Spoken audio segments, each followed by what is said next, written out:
Good afternoon, everyone, and welcome back to another episode of Speaking Legally, where the legal meets the cultural. We're excited to have you here. Thank you for tuning in every week. Thank you for sharing this broadcast out with your constituents and letting them know that here's a place where they have the expertise of our two attorneys featured on this show. So I'll let them go ahead and say hello. We'll start with Mr. Royce Russell, Esquire, and then over to Edward Pichardo, Esquire.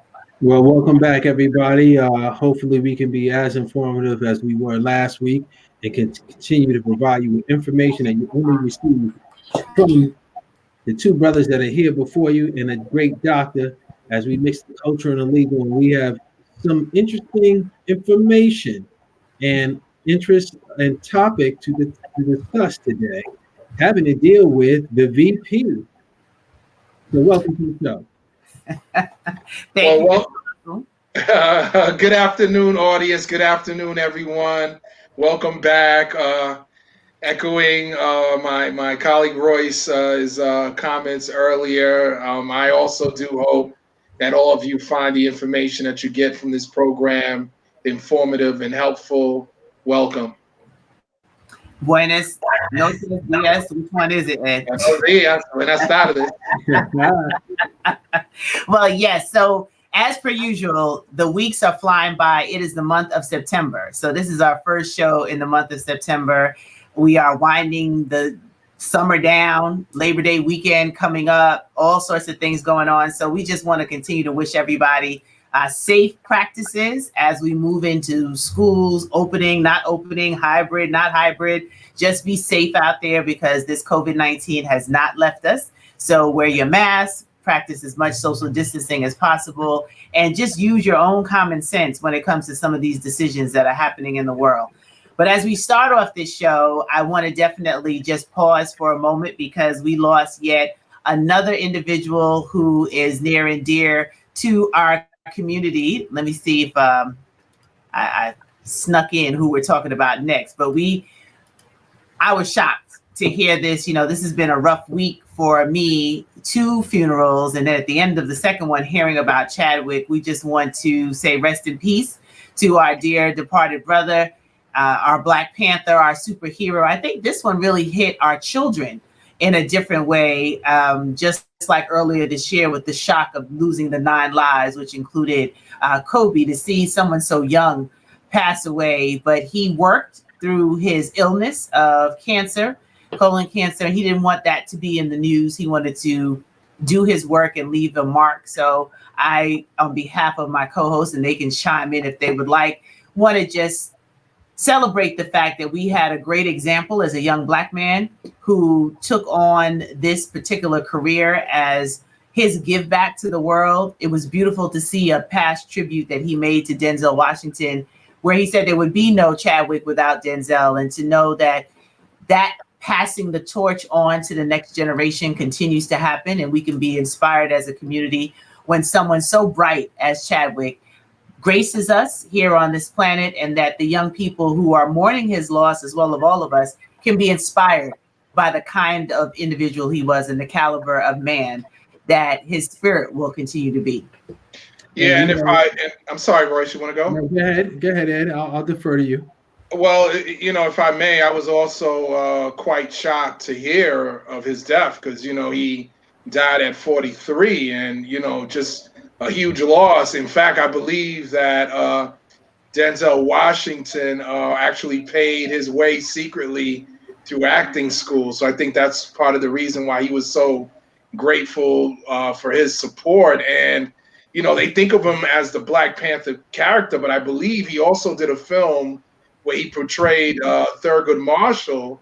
And then he also portrayed Soul Brother #1, James Brown, too, in a movie, which I have yet to see, which I definitely now have to view because I've been meaning to see it for a while, but I just thought I had more time. And, but this is proof that you got to live life to its fullest.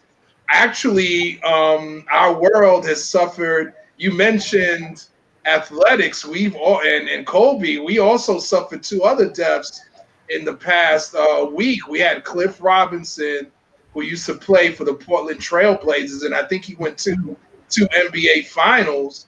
I think he died from lymphoma.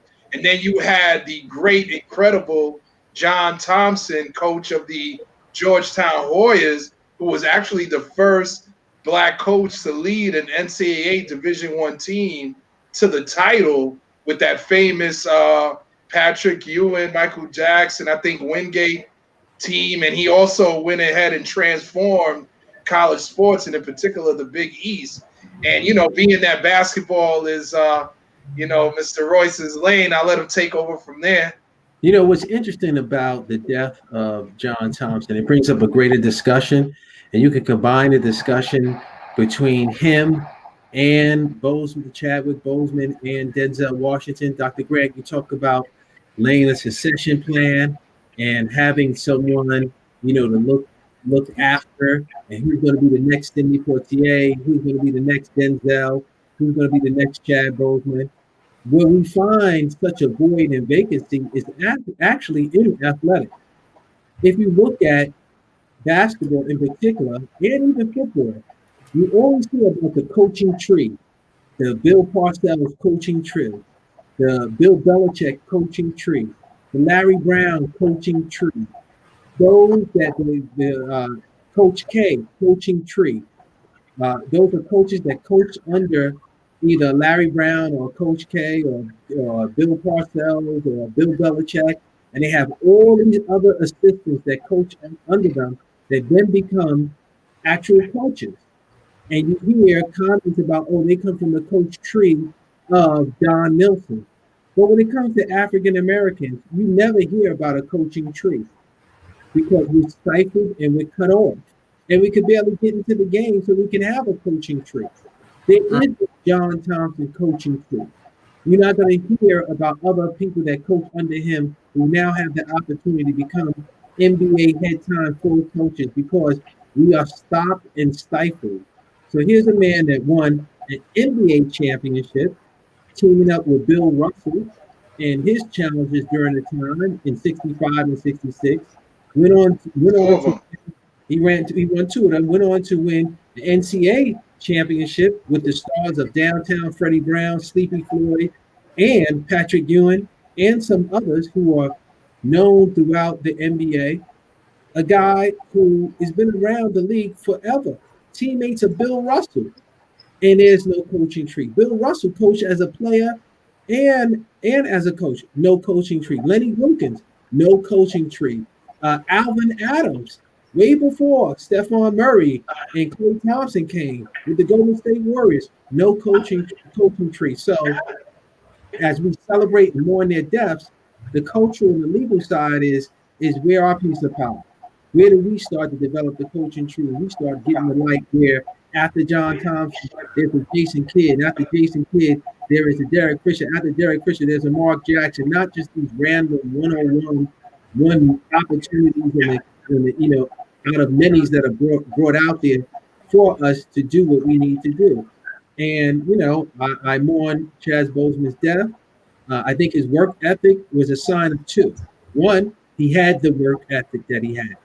And he was going to do what he wanted to do and how he wanted to do it. So I commend him for that. But let's look at the cultural and the economic side. When opportunity knocks on your door, you can't let anything stand in your way. And you got to keep on pushing. And those opportunities were coming fast and furious, every single role. And he could not say no, given that he wanted to leave a legacy of wealth, not only committed to his craft and what he did, but I'm talking about the backroom stuff that we don't really talk about when we talk about in this show, the legacy of growth to his family. And while he was doing, Black Panther, and while he was doing James Brown, he snuck in a little Jackie Robinson in between doing that. And those are opportunities that you're doing right, whether it's cancer, whether it's being paralyzed, whether it's COVID-19, you're not missing out on because, in our culture, the opportunities are few and far in between. So you got to ride it while you can. But my condolences to him and his family. Absolutely. Absolutely. So as we transition, and great points. I mean, that's a whole nother show about succession planning and coaching trees and all the other areas that I think we have seen this 2020 put the spotlight on the disparities. And the disparities are far and wide, and it's not one industry specific. Unfortunately, it's in the fabric of everything that we touch in this country. So the struggle continues, but as we move now into a recap of last week's discussion, there were some highlights that both of you wanted to give, as well as get into a deeper dive on where we are in this political landscape and how that will affect us as our culture. Well, I can tell you now, I think unless Ed, you have something else to add to what we said last week, I think we need to move on to what is before us, which is going to define America once again. I mean, America has had many definitions, and time is moving on, and let's see if America can change with what is happening in the world globally and what is happening within America as we look at who's going to vote for who and why. Absolutely. I mean, I'm sorry. I don't know if you wanted to continue, Royce. No, go ahead. No, I mean, definitely we have this Kamala Harris, Joe Biden ticket, and one of the big questions is going to be, is anybody in this country going to have a problem voting for this woman, and in particular, this Black woman? And when you think about that, you think about the history of women's suffrage, and you think about the 19th Amendment and the struggles that preceded the passage of that constitutional amendment, giving women in this country the right to vote early in the 20th century. You know what's interesting about that, Ed, is that when you look at the 19th Amendment, actually, June 4th, 1919 was when it first hit. I mean, it first hit the canvas in the 1850s. But then what happened is that we had war that took the steam out of it, just knocked it right off his feet. And then around about June 4th, 1919, people may not notice, it was proposed by a Republican, James R. Hand, who was in the forefront of the 19th Amendment, making sure that women had a right to vote. And it wasn't until August 18th, 1920, that it was actually ratified. And so you see people celebrating this past August 18th, the ratification of the 19th Amendment, which what you said gave all American women the right to vote on paper. But we all know that they still face discrimination. And when we look at some of the first states to be ahead of the movement, back in June 10th, 1919, you had states like Illinois, Michigan, and Wisconsin taking the forefront. Now, Wisconsin's in the hot seat today for action and non-action, but historically, they were one of the first to make the move to ensure that women had the right to vote. And as you said, the women's suffrage movement in the 1850s, and then came from there was the National Women's Suffrage Association, and that's where you hear Susan B. Anthony's name being thrown around, and Elizabeth Cady Stanton being thrown around. So, I mean, the movement has roots way back in our history, but as we know, when we say women, there are classification of women. There are majority at that time, which we'll define as white, Caucasian, and there was minority, which is defined as everybody else. And so now when we fast forward at approximately 4/14, September 2nd, 2020, and we're facing this right dead on, where we have an African-American woman running for vice president. And I know you have a historical tidbit, because we discussed it off camera, that everybody thinks that she's the first. Well, hold your horses right there, amigo, Tonto, Santiago, whoever. My Latino brother has the news that she's not the first. She's actually slid into second. Hit him up, Ed. Well, just like in the law, when we're talking to our clients, we have to be very careful exactly what we say and what we mean. Now, if you notice, when people talk about Kamala Harris being the first Black, the first Asian, they always qualify it by saying on a major ticket. What do they mean by a major ticket? Well, historically in this country, in the last century, if you will, it's been the Democratic Party and it's been the Republican Party. Those are the two heavyweights, and we could go through the history. You just talked about a Republican sponsoring the 19th Amendment, back in the day, women's suffrage. Now, fast forward. So what I'm talking about now is actually the first Black woman to run as a vice president was a woman named Charlotta Bass. And she ran for the Progressive Party in 1952. And that's African American all day. Say that name again. Say that name one more time. Charlotta Bass. B-A-S-S. What? Charlotta Bass, right? Yeah, Charlotta Bass. C-H-R-L-O-T-T-A.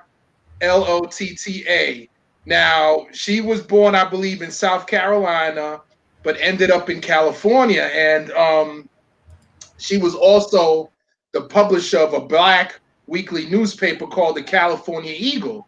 And this sister decided in 1952 to run on the Progressive Party ticket alongside a guy named Vincent Hallinan, who actually was the one running for president. She ran most of the campaign because Hallinan went to prison because he had been found in contempt of court for some reason. So she's the one that ran most of the campaign on behalf of the Progressive Party that year. And they came in with the third most votes in that presidential election. Not much, but the third most at least behind the Democratic and Republican candidates. It was Dwight Eisenhower that won the presidency that year for obvious reasons, post-World War II. And actually, it's an interesting story. There's a link here between the presidential candidate and Kamala Harris, because Vincent Hallinan, his son, Terrence Hallinan, eventually, years later, he becomes the district attorney of San Francisco.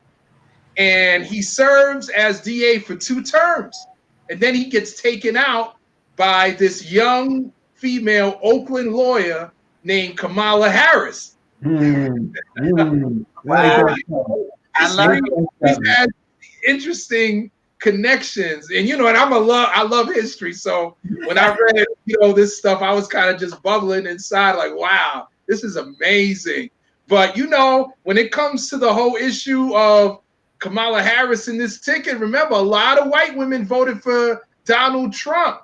Let's see. Let me stop you. Hey, let me stop you for a second before you get into your next point. It's interesting in what you said before, how nothing happens by happenstance, right? People wind up on certain platforms and certain places in their lives and doing certain things, not just because they just happen to be there. They've been doing the work all along in silence. They've been doing the work all along, and then the light swings their way. So we're doing the work all along, and then the light will swing our way, right? It's not like we just thought of this yesterday. And so the same thing is happening here. As you just said, the interesting plot. Harris has been doing the work all along. The history you just spoke to. And now we are where we are, and she is where she is. Now we could talk about, why her versus somebody else that was on the short list. That's a discussion. But everybody's been doing the work to be prepared for the opportunity to be on this platform. So the message to all is that you have to do the work when no one's looking. You have to do the work when no one else thinks that it matters but you. And your opportunity will come. So I just want to insert a comment on the same lines of what you're talking about. And to Ed's point, Bass made history, as you can read in this article. She owned and operated one of the first African-American women to own and operate a newspaper. We're talking about creating our own narrative, owning our own story. That's where she started. When Mr. Russell just said, doing the work when no one is looking, she had to build to get to that point and then own the newspaper and then become an advocate. So everything starts somewhere. So that's a great point to underscore, that it just doesn't come out of the sky. If you're doing the work and you stay consistent, the light will shift and folks will realize what it is that you are doing and how you're adding value. because you And can one of the have things, a lifetime. one of the things I will also add to is that this is a perfect example how our history gets shaded and faded, right?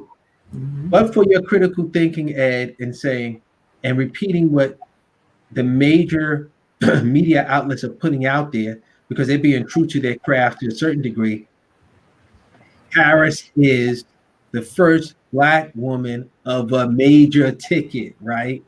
Of a major ticket. That's what gives them authenticity and legitimacy because they add on a major ticket. But she is not the first Black woman to run for VP. And we would not have known that at all.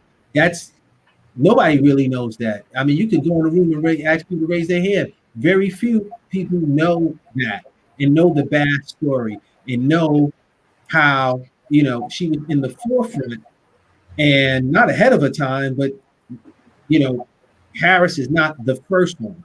Now, this is going to bring some challenging moments in history because I think what I've alluded to in reference to the suffrage movement and what is going to happen today is there going to be a split? Is it going to be woman for woman, or is it going to be woman slash dash, let me pause, African woman?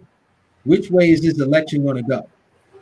Yeah, I mean it's an issue definitely to discuss because when you look at suffrage period in this country, right after the Civil War, there were certain civil rights acts that were passed, and so the big debate back then was whether or not to give suffrage to women, meaning white women, or to give it to Black men, and it swung towards Black men, and it caused a fissure between, the say a Frederick Douglass and women suffragettes at that time, and then later on, when all women are marching for suffrage in the early of 20th century, then you have this major march in Washington, D.C., where Ida B. Wells, famous Black icon, warrior, female warrior, is told that she couldn't march at the front of the march for the Illinois delegation because there were some white women that felt that it was inappropriate. And Ida at first was going to withdraw from the march altogether, but then later on joined the march and prominently displayed, her contingent of Black women who were pushing for suffrage at that time. And like I mentioned before, the last election, a lot of white women voted for Donald Trump. So, we're going to see whether or not, the rubber meets the road here in terms of all sisters, not just sisters of color, getting together and supporting this candidacy and actually supporting their interests, because you got to match your vote with your interests. Quite frankly, what we have right now in the White House is a male chauvinist, an unapologetic male chauvinist. So we need to, that's something definitely that needs to be discussed, and people need to be confronted about that. One of the things that I learned from your story with the Ida B. Wells is that, and I'm sorry, Dr. Grant, for cutting you off, but one of the things I've learned is that once again, class and culture hit the head, right? And so what do I mean by that? Ida B. Wells, entrepreneur. She was of a certain class.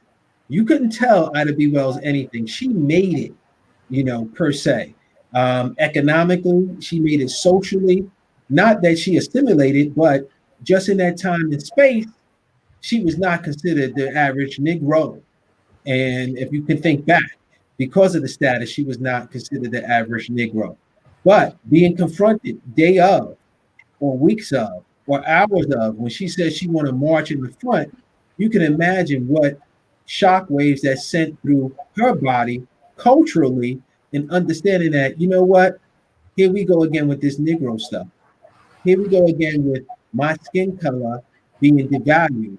And even though we are fighting for women rights, we are of the same gender, and I'm probably more successful than half of the women that's in the march.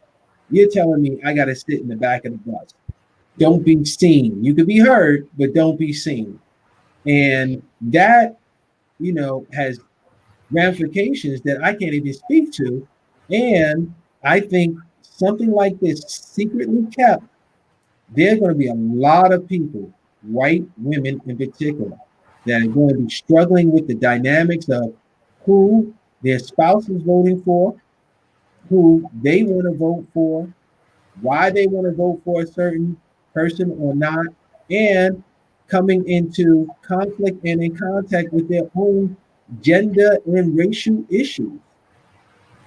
So interesting that you mentioned, Ed, about the amount of white women that voted for Trump.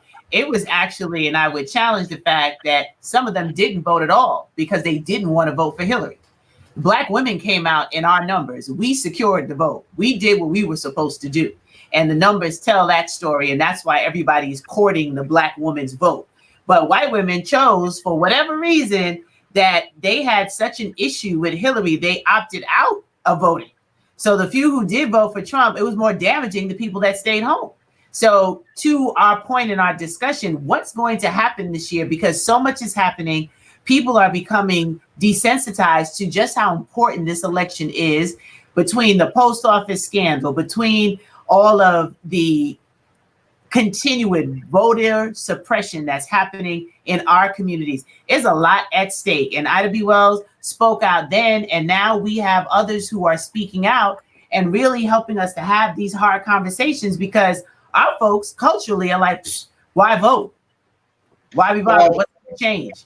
Well, what I keep telling people is this, first of all, you need to come out and vote. Now, in terms of how you feel about the candidate and whether or not they're going to address all of your issues, there's nothing wrong with you being an actual advocate and putting your issues out there on a list, promoting them, and then making the candidates stick to them even after they're elected. I've heard from some insiders that, even President Obama felt that after he got into office that, people kind of just thought that he was just going to go ahead and do certain things without actually effectively advocating for them. Now, you're going to have some folks saying we did, but he didn't do it. Okay, fine. But at the end of the day, not only do you vote, after you vote, then you keep candidates accountable. And that's all the way from the president down to your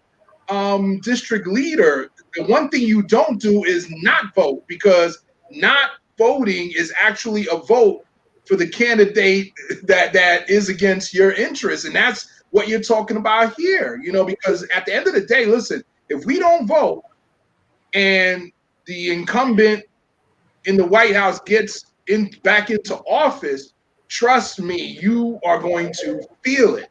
You're going to feel it just like you're feeling it now. He went out there to Kenosha, Wisconsin, did a whole media circus show, and really didn't even talk about, Brother Blake, didn't meet with the family because they wanted the lawyer present. What's the big deal? Why are you scared to meet in front of the lawyer? And just an absolute disrespect. Even the governor didn't want him to come out there. Now, how do you think that bodes for another 4 years of him? So, what we have to be careful. What we have to be careful in the narrative is that we have to be critically thinking that he's going to spin the narrative that the governor and the powers that be in Wisconsin is Democrat. So therefore, this all has to do with politics, trying to excuse his inability to be sympathetic and empathetic, and try to cover up the racism that is interwoven in reference to meeting with the family, and try to disguise it as the lawyer has to be present or wants to be present. That doesn't stop you from speaking to the matter. You can still speak to the matter, say, look, speak to it, address it, confront it. He's not willing to do any of those things. And, as I say in cardiac arrest, is written in paper, and I say it verbally.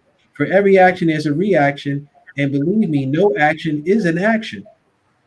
So not doing action.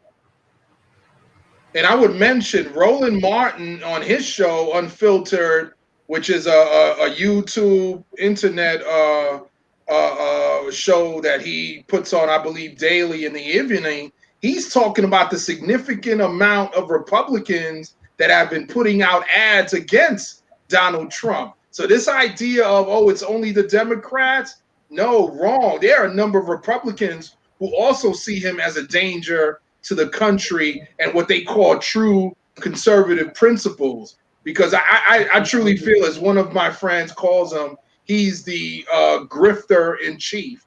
He's just an individual that is prepared to say anything to get a vote, and it doesn't matter if it's right or left, conservative or liberal. He's just willing to say anything he feels he needs to say, even to the point of saying, please buy Goya beans to get a vote.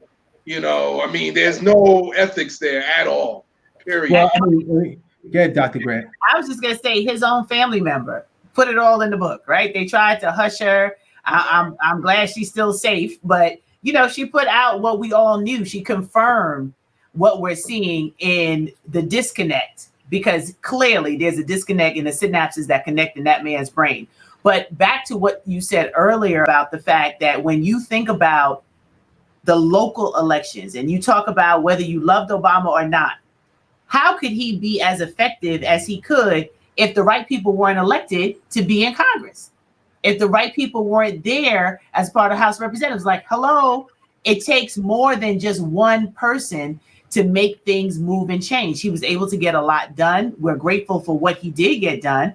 But imagine if we pay more attention to our local election. Who are we sending down to Washington, D.C. to represent the interests of our communities? Who are they really representing? So there's a lot at play right now. Yes, we need him to get out of public housing at 1600 Pennsylvania Avenue, but we also need to make sure that we're checking the people who have had these positions for years. What are they doing for the community? How are they representing us as a community? And to add on to that, right, I'm going to make a hard V line to say that, you know, as President Reagan said, the trickle down effect. It takes a lot of trickles for it to come down, right? So although we have one eye on the White House, we need to have, as you said, Dr. Grant, an eye on the local house, because although Donald Trump may be putting people in power and in places, whether it is in Supreme Court or whether people are more empowered to move towards the district court, or wherever he can lay his imprint, it is in the local area, is that local police officer, is that local judge that is controlling the outcome of your life and how you're going to proceed and what you can and cannot do and your obstacles. And we need to pay a whole lot of attention to that, like more than enough attention to that. And we need to really understand how history goes, right? You're not going to have an Obama and then have nothing, right? If you're going to have Obama, you know you're going to get the opposite wing that's coming. So the ebb and flow says that now we got to go the opposite wing or something close to the middle, because that's what history has taught us. So don't be surprised by it. Be prepared by it. And being prepared by it doesn't mean that you go on and, you know, promote Kamala Harris as the one and only savior, and you damn sure don't call her Mamala. Like, can you shoot the person that even thought of that name? I mean, like, we're moving away from Aunt your Mama and all these other stereotypes and all these other names that are not befitting. And then you got them thinking that it's cute and running around calling it Mamala. Yeah, I get it, but I don't want to get it right now when we're dealing with what we're dealing with and what we need to conquer. Absolutely. Ed, you were about to say something. Go ahead. Oh, no. I was about to echo an earlier point when we talk about standing on the shoulders of giants here. And I just wanted to mention something that I mentioned at the end of the last show, actually, which was the Leesburg Stockade. And Right. This follows up on Royce's mention about people doing quiet work. Now, when we look at the civil rights movement, we hear about Rosa Parks, we hear about Dr. King, but one of the things we don't hear about is some of those folks who were in the movement and did certain things and just are never mentioned. And I'd like to mention to folks something that I came across, and I was like, wow, this is amazing. Just like I came across Charlotta Bass, I came across a story about the Leesburg Stockade. Now, what is the Leesburg Stockade? It's a building in a place in Georgia, in I believe Lees County, in the town of Leesburg. And in Dawson, Georgia, back in July of 1963, about 30-something Black girls were arrested after participating in basically a civil rights action that was sponsored by or organized by the Student Nonviolent Coordinating Committee and the NAACP. They marched on a segregated movie theater and tried to buy tickets. And, the police were called by the woman at the ticket counter. Eventually, these girls from ages of 12 to 17 years of age were arrested. They were detained in Dawson, Georgia. And then that night, they were taken in a vehicle out of the county to the neighboring county, and their parents didn't know where they were for 45 days. That's 45 days. These girls were placed in a hot one-room building that only had one non-working bathroom and no water except for some water that dripped from a pipe. And these girls were barely fed anything. They were kept in these, I can just imagine July in Georgia, and imagine if you're kept in a sweatbox. And the only way these girls were found was because a janitor saw that they were in there and went to the parents and told them what happened. And eventually, at the behest of a congressman out of the state of New Jersey, were eventually released. And they never got legal redress because it was something that was like never spoken of again. Years later, these women get together, and it was recognized about maybe 10, 15 years ago, and they placed a marker at the building. But these young women engaged in a action against segregation in the South and paid the price as young women. And so we're looking at today the movement, and we see all these young people out there, and we got to remember it's the young people who get out there and they make the moves, and they make the change. And so I just wanted to recognize these young women for the audience, and I invite people to take a look at this story and to pay close attention to it. And we're talking about sacrifice here. That's what we're talking about. And unknown heroes, unsung heroes. And when you talk about sacrifice, once again, I believe that if we have enough in us to go to the supermarket, if we have enough in us to have a play date or visit a friend, if we have enough in us to go down to the bodega, then we have enough in us to go vote. Because we have enough in us to go get a haircut. We have enough in us to make sure we get a Lucy and a cigarette. We have enough in us to do a whole bunch of things. And do what we do best. Put blinders on the outside noise and deal with reality and get to voting. And I think that's what is important, and that's what we have to focus on. Now, the debates are going to be what the debates are. And I think there's no doubt that Harris is going to hold her own. And I don't want us to get lost in our frustration in talking about 45, because I see a lot of people spend a lot of time and a lot of energy talking about President Trump and what he's doing and how divisive he is. And I just think that same breath, that same voice, that same energy talking about that dude, you could put that into something even more positive and even be even more productive. You have to ignore him. And the best way to ignore him is not give it the time of day or attention. And you know what you're going to do? You're going to cast your vote. But in the meantime, build up your sweat equity in other organizations. And I think that's our duty right now to do that and stop focusing on him. Nothing's going to get passed. Nothing's going to go by anything. We need to keep on praying that the last justice that we have doesn't, see the chapter invisible somewhere. It stays healthy until we can get someone else appointed and, do our work, work our plan and then, work it all the way. And building on what both of you have shared, we honor the lives of these young women like the Leesburg Stockade by what we do now. And as we transition into real-time opportunity to vote, there are organizations that are here and they're available to arm you with the stats, to show you like Black women vote. Like we're on a campaign to make sure not only for the national elections, the local elections, the regional, all of the things that are happening, we know the power. And to every Black woman watching and to every Black man that loves a Black woman, please have the conversations around the power we have to influence others to go out and vote. Go and pick up those who are elderly and can't necessarily make it to the polls or they're concerned about COVID. Put on your mask, have your gloves, your sanitizers, because we can't trust the spin.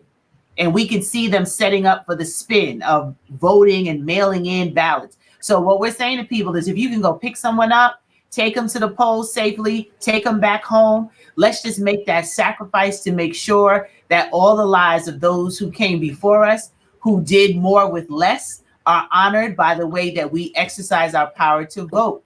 You said it best earlier, Mr. Edward Pichardo, we cannot afford for us not to vote. Period. I think you need to tell that to our Hispanic population too. Dígame, you need to vote. No, absolutely. I mean, we need to get out there and do what we have to do. I was quite relieved actually.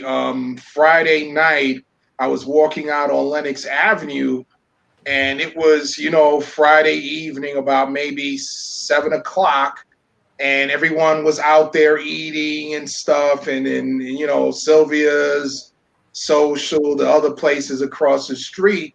But then there was this one sister on a microphone talking about the vote, and I found that refreshing because we can eat and we can think at the same time, we can entertain and politic at the same time, and I'm glad that she was taking advantage of the fact that you got all these folks out there on a Friday evening, they're engaging in jovial things, but at the same time, let's insert an element of seriousness into what you're doing and what you're talking about and giving you some food for thought. And, and I just implore every one of us, every chance you get, to encourage folks, not only the folks here locally, because, he's probably not going to get the vote here in the city or even the state, but you have a lot of folks coming from other states. We got friends that we can get on the phone to find out what they're doing about the vote. I mean, listen, back in the day when I was practicing in Wisconsin, I was active in the Urban League, in the Young Professionals chapter of the Urban League, registering people to vote. And that year, Gore won Wisconsin, even though there was a Republican governor in place, Tommy Thompson. So I'm encouraging. I'm making phone calls, talking to folks out of state. Like, hey, listen, what are you doing? Are you active? What are you involved in? Because some of those states down there, where a lot of our folks have moved for a better life and a cheaper home, they need to get even more active than we are up here. Because those are places where, they're living in straight up red states, and they need to get busy. Folks and whether you live in a red or a blue state, I saw a remark by Brother Jackson while we were speaking is, we have the obligation, and I'll say it all day and all night, we have the obligation to use both of our eyes, not just use one, but use both of our eyes. Use the right eye for the national and use the left eye for the local. Use the left eye for the local and use the right eye for the national. You have two eyes, you have two hands, you have two ears. Listen to what's going on. Understand that you can vote for judges. You can vote for positions that are going to affect you directly. Start doing legislation that says, why don't we have a police commissioner that is voted on?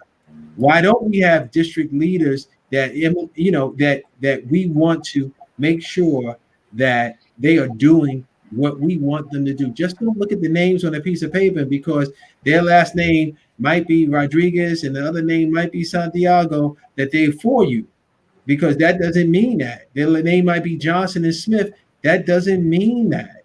And you have to put in the time and do a little bit of work to know what you're talking about. And I applaud what the brothers are doing in the NBA and what the brothers are doing in the NFL, but you also got to put in the work to know what you're talking about. It's not only, hey, this happened to me and I lived this. It got to be more to that conversation. And money is not going to change everything. Sending $1 million here or $100,000 there doesn't translate to my son getting out of the car and somebody not shooting him. And that's what we're talking about. So Royce, if I see Herschel Walker on the ballot, I'm not supposed to vote for him? It depends what position. It depends what position he's running for. Now, if he's running for a GM of the Vikings, knock yourself out. You know what I'm saying? If he's running for anything political, you better hit the road, Jack, and don't you come back.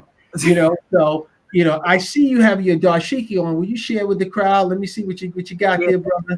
You brought a lot of history to the game today. You know what I mean? And I see. Hey, we going Africa for my man Chadwick Boseman. Wakanda forever, baby. Forever. Now, here's the thing. While we're talking about voting, let's not forget about the census. That is just as important as well. So I have to put a plug in for the census. I've been doing a lot of census outreach because this is critically important as well. In addition to the election, these are 10 questions that are going to affect the next 10 years of our lives. So we have to chew gum and walk at the same time.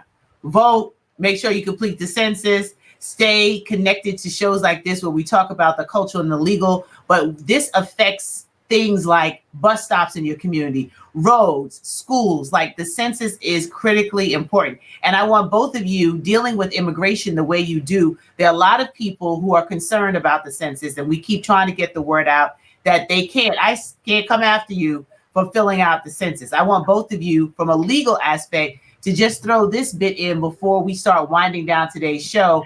That is okay to complete the census and you will be all right, because we have to be counted. Yes, absolutely. I mean, I did the census online.